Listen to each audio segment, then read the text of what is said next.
দেখা উচিত। ওরে না রে বাবা না, হুট করে কিছু করে বসতে নেই। তার ওপর আমার ছানি পড়া চোখে কি দেখতে কি দেখেছি তারই কি ঠিক। এই তো সেদিন দেখলুম পুকুরের ধারে দিব্যি এক রামধনু উঠেছে।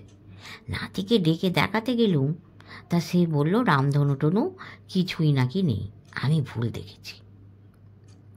ভুল দেখেছ কিনা সেটাও তো দেখা দরকার। পটল দাস মাথা নেড়ে বলল, ন্যায্য কথা, কিন্তু ভয়টাও সেখানে। যদি ভুল না দেখে থাকি তবে লাশের কাছে যাওয়াটা উচিত নয়। কিন্তু লোকটা তো নাও মরে গিয়ে থাকতে পারে। তা বটে।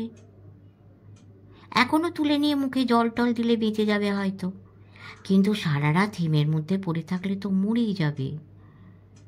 সেও ঠিক কথা, কিন্তু আমার কেমন যেন সাহস হচ্ছে না। হরি এবার একটু গরম হয়ে বলল, যখন চুরি করে বেড়াও তখন ভয় করে না, এখন ভয় করলে চলবে কেন?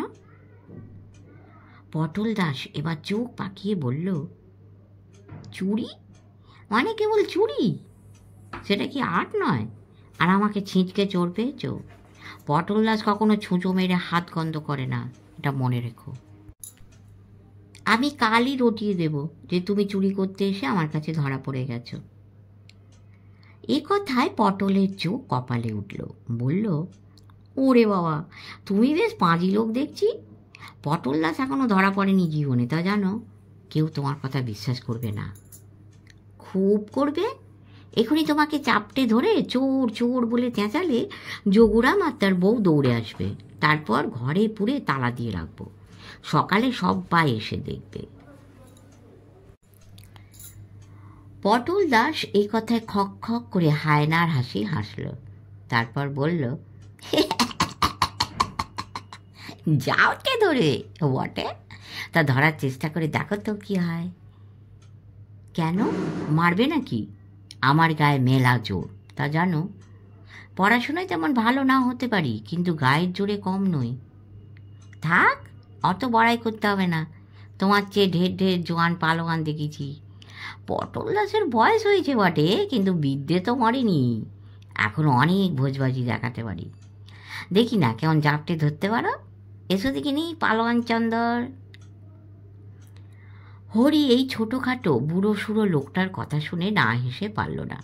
একে ধরা নাকি আবার একটা ব্যাপার। সে চোখের পলকে দুহাতে জাপটে ধরল পটল দাসকে। ধরল বটে, কিন্তু ভারী অবাক হয়ে দেখল পটল দাসের বদলে সে ধরেছে খানিক হাওয়া বাতাসকেই। পটল 3 হাত দূরে দাঁড়িয়ে খিক খিক করে হাসছে। হরি ব্যাঙের মতো একখানা লাফ দিয়ে গিয়ে একেবারে ঘাড়ের ওপর পড়ল পটলের। কিন্তু আশ্চর্যের বিষয়, পটলও হুবহু ওরকমই একখানা লাফ মারল সঙ্গে সঙ্গে, এবং ভোজবাজির মতো 4 হাত তফাতে চলে গেল। হরি হাঁপাতে হাঁপাতে বলল, তুমি তুমি ভূত নও তো? পটল দাস ফিক করে হেসে বলল, তা ভূতও বলতে পারো।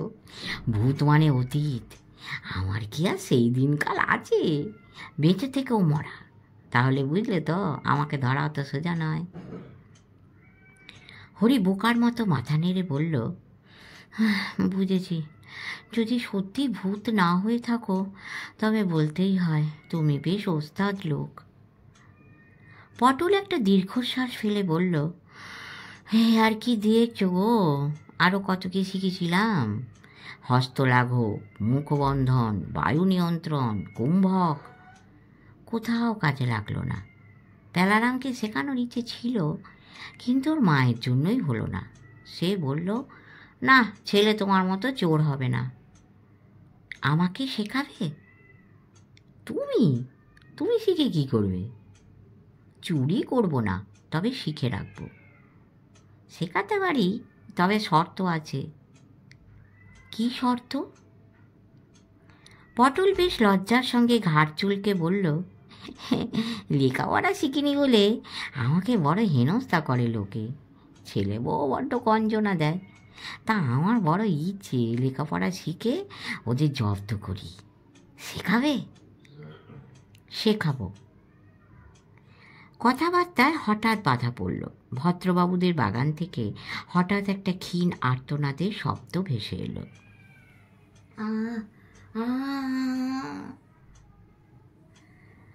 দুজনেই স্তব্ধ হয়ে শুনল। তারপর পটল বলল, পালাও, ঘরে গিয়ে শুয়ে থাকো গে, আমিও এই বেলা সরে পড়ি। কিন্তু পটলদা, ব্যাপারটা না দেখে পালানোটা কি ঠিক হচ্ছে? তুমি জ্বালালে দেখছি। আচ্ছা চলো, বেগতিক দেখলে কিন্তু আমি সরে পড়ব। দেওয়ালটা দুজনে ডিঙোলো, আগে পটল, পিছনে হরি। পটল সাবধান করে দিয়ে বলল, খবরদার টর্চ জ্বেলো না, টর্চ খুব খারাপ জিনিস। আমার পিছু পিছু এসো, চোখে ছানি হলে কি হয়, অন্ধকারেও সব ঠাওর করতে পারি। ঘাস জমি ডিঙিয়ে ঝোপটার কাছে পৌঁছলো পটল। এইখানে। বেশি খুঁজতে হলো না, গোলাপ ঝোপের ভিতর থেকে দুখানি পা বেরিয়েই ছিল। পটল আর হরি টেনে হিঁচড়ে বের করে আনলো লোকটাকে। জ্যোৎস্নার ফিকে আলোতেও হরি মুখখানা চিনতে পেরে আর্তনাদ করে উঠল, সর্বনাশ! পটল পট করে তার মুখে হাত চাপা দিয়ে বলল, আস্তে, চেঁচালে বিপদে পড়বে। তা লোকটা কে? ও হলো গোপাল, আমরা এক ক্লাসেই পড়ি। পটল ভ্রু কুঁচকে বলল, এত অল্প আলোয় ঠিক চিনতে পারছি না, কোন গোপাল বলো তো? ঝিকু সর্দারের ছেলেটা নাকি? আমি ঝিকু সর্দারকে চিনি না, তবে গোপালকে সবাই ভয় পায়। পটলের ভ্রু শটান হয়ে গেল। হ্যাঁ, তাহলে ঠিকই ধরেছি, ঝিকুরি ছেলে। তা বেঁচে আছে নাকি? গোপাল বেঁচেই ছিল, তবে জ্ঞান নেই। মাথার পিছন দিকটা থেঁতলে গিয়ে রক্তে একেবারে ভাসাভাসি কাণ্ড। মাঝে বোধহয় জ্ঞান একটু ফিরেছিল, তখনই কোকিয়ে উঠেছিল যন্ত্রণায়। হরি সভয়ে বলল, এখন কি হবে পটলদা? পটল একটা দীর্ঘশ্বাস ফেলে বলল, এই ঝিকু ছেলের গায়ে হাত তোলা তো যার তার কম্য নয়। একটু আগেই বলছিলে না সবাই ওকে ভয় পায়? তা ভয় ওকে সাধে পায় না, তবে ওকে নয়, ভয় ওর বাপকে পায়। এখন এই কাণ্ডের পর ঝিকু কটা লাশ নামায় দেখো। 10 বছর আগে হলে ঝিকুর হাতে 20-50টা খুন হয়ে যেত। এখন অত হবে না, কিন্তু কত হবে তা এখনই বলতে পারছি না। আমি বলি কি, এই বেলা পালাও। কিন্তু এ যে আমার বন্ধু। তা বটে, কিন্তু ঝিকু, এই তখন থেকে কেবল ঝিকু ঝিকু করছো কেন? ঝিকুটা কে?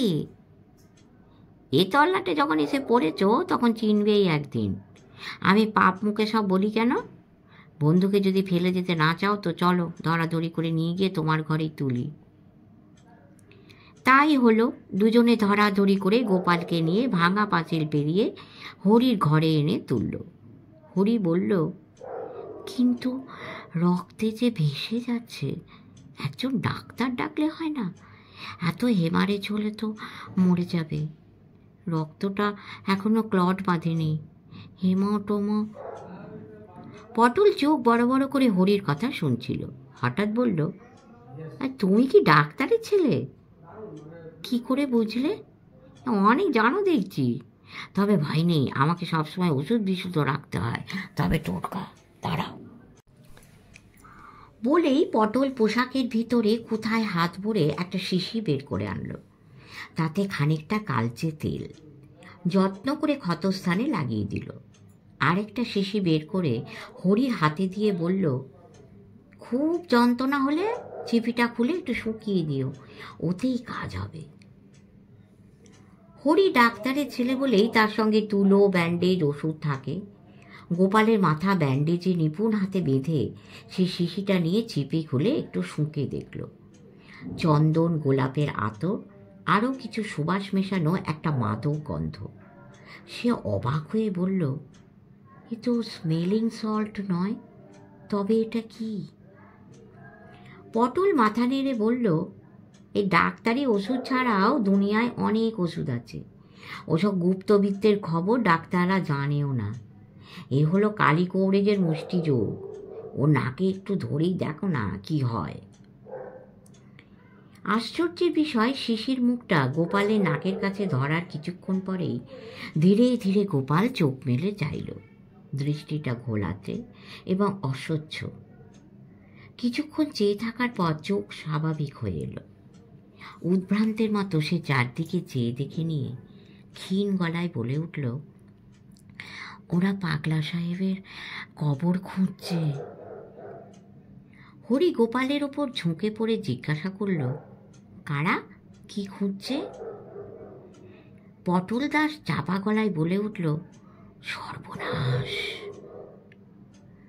গোপাল একবার উঠে বসবার চেষ্টা করল, কিন্তু প্রচুর রক্তক্ষরণে সে সাংঘাতিক দুর্বল। তার উপর মাথায় চোটটাও বেশ জোরালো রকমের। উঠবার চেষ্টা করতে গিয়ে ফের লুটিয়ে পড়ল বিছানায়। হরি আবার তাকে শিশি শোকাতে যাচ্ছিল। পটল তার হাতটা ধরে বাধা দিয়ে বলল, এই থাক থাক, এখন ওকে ঘুমোতে দাও। হরি জিজ্ঞেস করল, এই গোপাল কি সব বলল বলো তো? পাগলা সাহেবের কবর না কি যেন? পটল খুব অবাক হয়ে বলল, কয়, আমি তো কিছু শুনতে পেলুম না। আমার কান সেই কখন থেকে ভোঁ করছে। পরশু কানে একটা শ্যামা পোকা ঢুকেছিল তো। কিন্তু এতক্ষণ তো আমার কথা দিব্যি শুনতে পাচ্ছিলে। হে তা বটে, কিন্তু পোকাটাই একটু আগে না কানের মধ্যে নড়াচড়া শুরু করেছে। উড়ি বাবা, ও উড়ি বাবা, যাই কানে একটু গরম তেল দিয়ে গে। পটল দাস যে কিছু একটা চেপে যেতে চাইছে তা বুঝতে কষ্ট হলো না হরির। তবে এই অবস্থায় সে আর এ নিয়ে কথা বাড়াতে চাইল না। শুধু বুঝল কেউ বা কারা পাগলা সাহেবের কবর খুঁজছে, এই হলো মোদ্দা কথা। এটা খুব একটা সাংঘাতিক ব্যাপার বলেও তার মনে হলো না। সে পটল দাসের দিকে চেয়ে বলল, আমাকে প্যাঁচ শেখাবে বলেছিলে, মনে আছে তো? তার বদলে আমি তোমাকে লেখাপড়া শেখাবো। পটল ঘাড় কাত করে বলল, খুব মনে আছে, তবে দিনের বেলা আমার সুবিধা হবে না, রাত বিরেতে চলে আসবো খুন। ভোর হয়ে আসছে, এবার গিয়ে আমাকে গর্তে ঢুকে পড়তে হবে। আসি গে। এসো, এর বাড়িতে একটা খবর দিও। পটল দাস রাজি হয়ে বিদায় নিয়ে চলে গেল। হরি ঠায় বসে রইল গোপালের পাশে।